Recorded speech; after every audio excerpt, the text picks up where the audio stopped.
program. Today we are going to be looking at what really happened on the first Thanksgiving. We have so much of culture today telling us, what it might have looked like. We have paintings from people in the 19th century who they didn't actually know what it looks like. They got their ideas from something else, and we're going to get into that. And so I'm going to read a couple of passages from this book right here.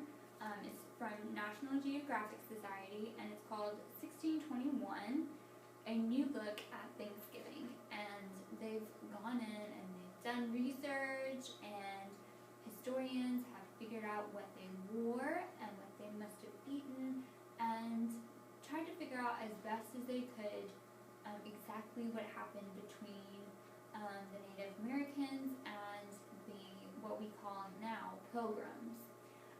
So we're going to get into that, and I'm going to try to pronounce all these names right, but I might get some wrong, so just know that I'm not a linguist in this area, so I'm going to try and get those right, but just bear with me and don't take my word for it. But everything else in this book, other than the pronunciations, is just been highly researched and put in a really simple way for us to understand what really happened on the first Thanksgiving. So I hope that you enjoy. Let's go ahead and get started. So this is a section called Making a Myth. There was neither cranberry sauce nor pumpkin pie at the 1621 harvest celebration. There were no Indians with woven blankets over their shoulders and large feather headdresses cascading down their backs. There were no pilgrims in somber black clothes and tall hats with silver buckles either. The English didn't even call themselves pilgrims at the time. That's the myth. The 19th century painters who created these dramatic images were just plain wrong. They got their ideas about Indian dress from Western Plains Indians who performed in Buffalo Bill's Wild West show and from popular historical pageants staged by non-Indians. They wanted to show the religious intensity and bravery of the English, looking prosperous and wearing somber clothing. They often drew the native people to look like ignorant savages, outnumbered by the English and lurking in the sidelines.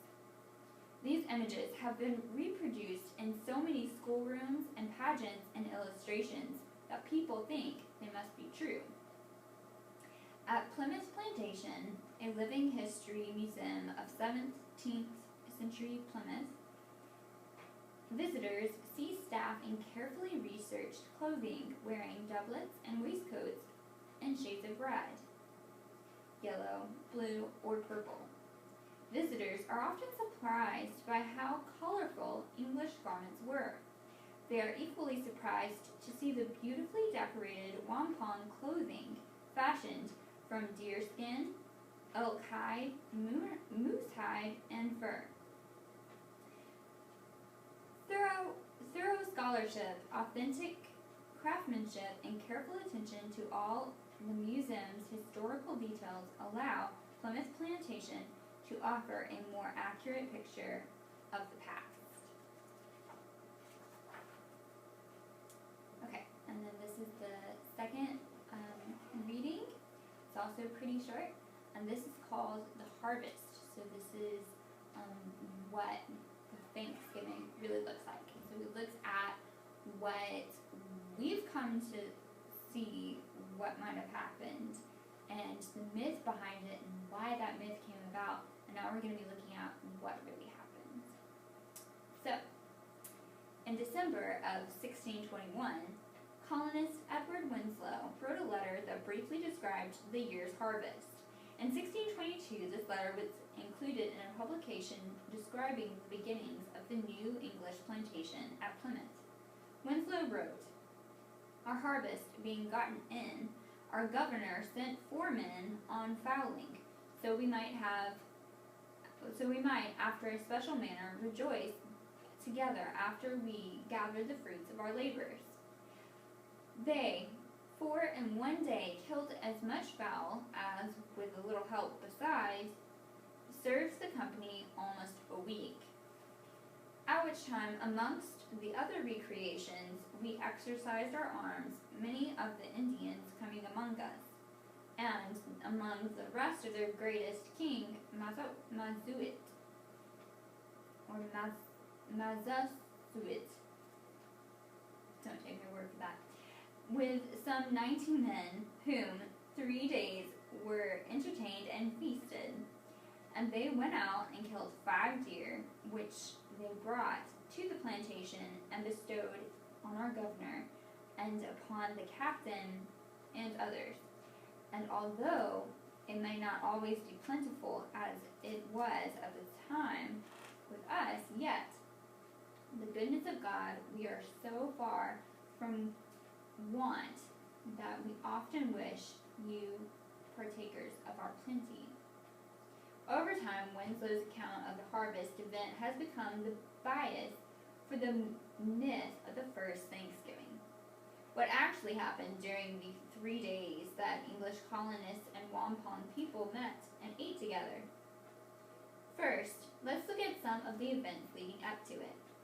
Tisquantum had been living with the English for almost 6 months, teaching them how to grow corn and use fish to fertilize their fields.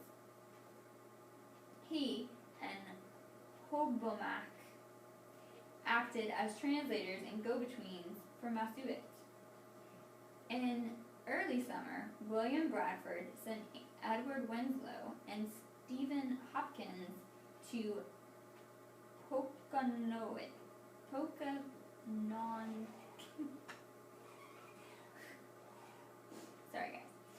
Pokanoket, the wampum village where Masuit lived. Tisquantum accompanied them. They brought gifts to Masuit, and, as was customary, they also paid him honor by shooting their muskets in a salute. One of the gifts Bradford sent was a copper chain. Winslow explained that in the future, any native who came to Plymouth carrying the chain would be greeted and entertained as a special messenger from Masuit. On the autumn day, Winslow described in his letter when Governor Bradford sent 4 men to hunt fowl, the wampum, page turn, and the area no doubt heard the shooting. When the Englishmen started marching and firing their muskets in unison, the noise got even louder. It is likely that nearby native people felt that Masuit should be informed. Perhaps Masuit wondered if the English were preparing for war. We may never know, but the fact that he showed up with 90 men and apparently no women shows he was being cautious. When it became clear to all that the English were celebrating, Masuit sent some of his men out to hunt deer for meat to contribute to the feast. Once it was seen to be safe, it is likely that native women and children, particularly Hobomac's family, joined them. For 3 days, the English and the native people met and ate together. In English style, Masuit and his advisors probably ate with the leading men of the colony at high table, which featured the best food. Tables were probably set up both indoors and outdoors for other dinners. Men, women, and children helped in getting and preparing the food. This work included butchering the deer, grinding corn, plucking birds, gathering shellfish, roasting meat, and preparing whatever else was at hand. Other entertainments took place, which probably included playing ball, competitive sports, singing, music, and perhaps even dancing. The wampum people were especially fond of games of chance. If the English and wampum children played together, they probably played games known to both cultures, such as Blind Man's Bluff, where a blindfolded hunter tries to catch another player, or the ring and pin game, where the object is to loop a ring around the pin. The Englishmen took part in exercising of arms, military drills, and that involved marching and musket shooting. So that is more of what the Thanksgiving really looks like. It is believed that it took place over 3 days, and that they just ate and they hung out and they played games and they ate whatever they had. So we know that they went out and they killed deer, so they ate a lot of deer meat. Maybe they ate some fowl that they had shot, and then they just ate whatever they had. We know that they grew a lot of corn, so maybe they ate some corn, probably berries, and like you see in this picture here, maybe some berries, probably nuts, and just whatever they had available is what they ate.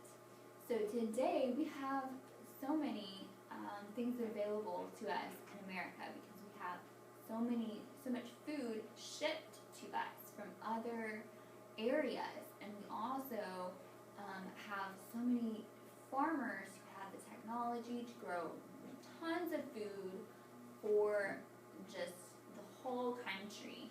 And so we don't all have to, do that ourselves. We don't have to have our own farm. We don't have to go out and do our own killing and gathering and hunting and gathering and all of that like they did. So today we kind of do our own version of what they did. We have turkey, which is fowl, so birds are fowl, and they might have had turkey, we don't know, but I don't know if that's like a bird that they had in that area, but that might have been something that they had. Cranberries, they might have had cranberries. They probably didn't have cranberry sauce like we do. Might have had potatoes, mashed potatoes, but we don't know because that was a long time ago. But we do know some things that they came together on those 3 days and they celebrated together their plentiful harvest, and that's really, really cool. And that they were able to share their culture, playing those games together. And I just thought that was really interesting, and I hope that you enjoy that. And we'll think about, how thankful we can be for what we have. And we are able to go to the grocery store and pick what we want. And they had a large harvest that year that they were grateful for. And then they were grateful for their friends and their family, and just being able to celebrate those two cultures. So I hope that you have a wonderful Thanksgiving and that you remember what's really important in life and what to be thankful for. And I will see you in December. And don't forget to watch those cooking videos that are more, today's traditional Thanksgiving foods. And I will see you then, and see you next month. Bye!